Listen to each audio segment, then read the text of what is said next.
Prologue of Pip-Bucks and Cutie Marks. If I'm going to tell you about the adventure of my life, explain how I got to this place with these people, and why I did what I'm going to do next, I should probably start by explaining a little bit about Pip-Bucks. What is a Pip-Buck? A Pip-Buck is a device, worn on a foreleg, just above the hoof, issued to every pony in a stable when they become old enough to start work. A blending of unicorn pony magic and science, your Pip-Buck will keep constant measure of your health and even help administer healing poultices and other medicine, track and organize everything in your saddle packs, assist in repairs, and keep all manner of notes and maps available at a hoof tap.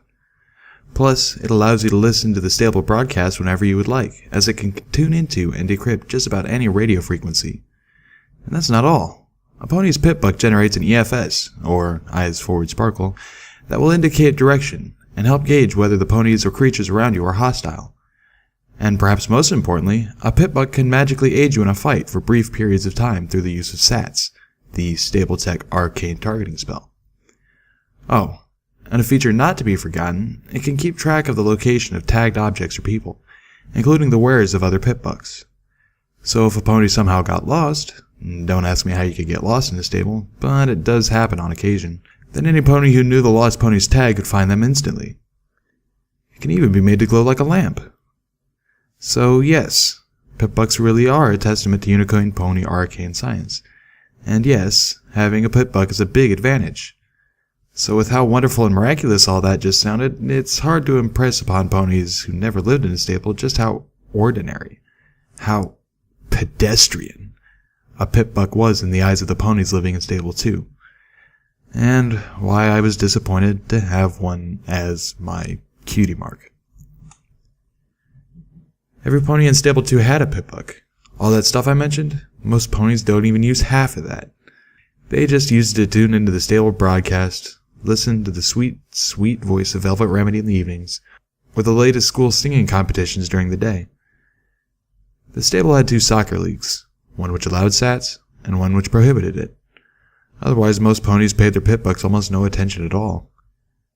The overmare issues each pony their own Pip-Buck on the day of their cutie mark party, usually a day or two after you get the mark on your flank that tells every pony what makes you special, what you're destined to be good at. Once it shows, the overmare knows what work to assign you. You know your place in the stable. So, no, I was not thrilled that what made me special was something that every pony had, which was a lot like being told I wasn't special at all. Sure, getting a Pip-Buck as my cutie mark could have meant I was destined to become an awesome Pip-Buck repair failure or something. But in reality, it was like getting a cutie mark of a cutie mark. Didn't help that I was the last pony to get her cutie mark. Not surprising in retrospect. Kinda tough to find what you're supposed to be good at when what you're supposed to be good at is something you don't get until you found out what you're supposed to be good at. So I tried everything. I even tried to invent new things. As a unicorn pony myself, my innate magics allow me a level of fine manipulation that earth ponies don't enjoy. Any pony can hold a key in their teeth and open a lock, but using multiple tools in a very delicate operation, that requires precision levitation. So I decided to learn to pick locks with a bobby pin and screwdriver. And I was even getting pretty good at it. Unfortunately, it didn't get me my cutie mark. It just got me into trouble. I even, to my humiliation, went through the KKat, or the Cutie Mark Aptitude Test, in the hopes it would guide me to what made me special. But no, my KKat was utterly average, with only marginally higher scores in a couple areas, indicating that I might be suited for work as a Pip-Buck technician or a stable loyalty inspector. 2 options, I should note, that were even less impressive when you consider that it was generally expected that unicorn ponies would either go into technical or administrative work. That is, except the unicorn ponies were national artists like Velvet Remedy. As I said before, our inherent magic allows us the sort of fine manipulation that technical work demands. Likewise, the overmare and her government were always unicorn ponies. It is the overmare's magic, after all, that creates the false sunlight used to grow our underground apple orchard. And while our apples might not look like those beautiful red things in the old books, they are what keep us alive.